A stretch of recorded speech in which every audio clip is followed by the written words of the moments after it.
Wicked and Gladiator 2 racked up a combined 270 million in box office over the weekend. That is kind of surprising given the recent fall, lukewarm performances for Joker 2 and Venom The Last Dance. For context, Wicked is a story about a green-skinned witch who aims and strives to be the Wicked Witch of the West. Gladiator 2 is a story of Gladiator 1 set 14 years later.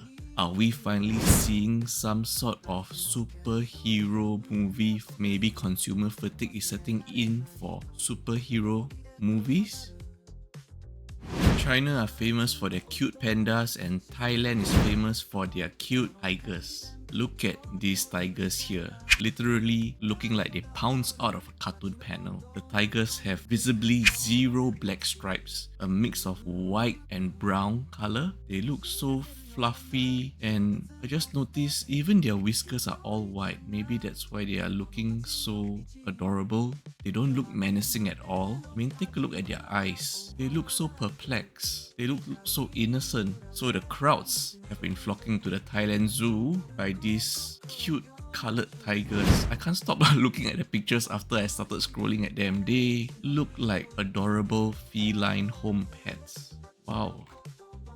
From one feline story to another, this time a very sad feline story. Viewers be warned, this video might cause some distress because of the nature of its content. It is basically animal cruelty. This is taken in Malaysia. A man can be seen dragging a cat by the neck with a rope, or is it a leash, and the cat is visibly in distress, even crying, and finally just laying down motionless as it gets dragged on in a pool of their own urine. It is really sad watching this. The man has finally been arrested and investigations are ongoing.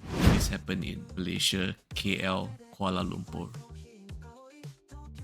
This video has been gaining traction in Singapore. It shows a porridge stall where it's already beyond closing time and a pack of rats can be seen scurrying around the newly delivered supplies, and even the one recording the video can be heard saying, "Look at the rat eating at the meat," pointing out, as you can see in the video here, the rat can be seen eating at the raw meat, the meat that is ultimately going to be prepared when the stall opens up. And also to update, the Singapore Food Agency have conducted a joint inspection with the NEA at the coffee shop and they have found no evidence of rat harborage.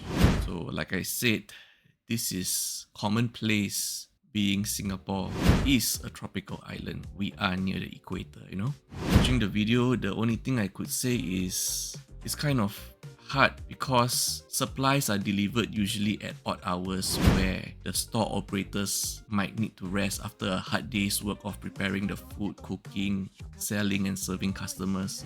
Maybe what they could do is, maybe stores could prepare containers where food deliveries, supply deliveries could be actually stored inside a closed container. Maybe this way, pests, rodents and rats will not have access to freshly delivered supplies.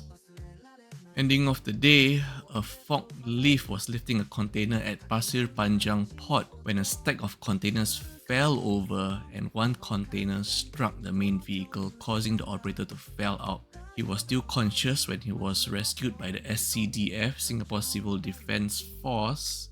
Investigations are ongoing, safety practices are being thoroughly checked, work on empty containers are currently on pause. There are rules and regulations that you need to follow when you stack empty containers. So he has been instructed that PSA has to stop all empty container handling work activities at the site currently.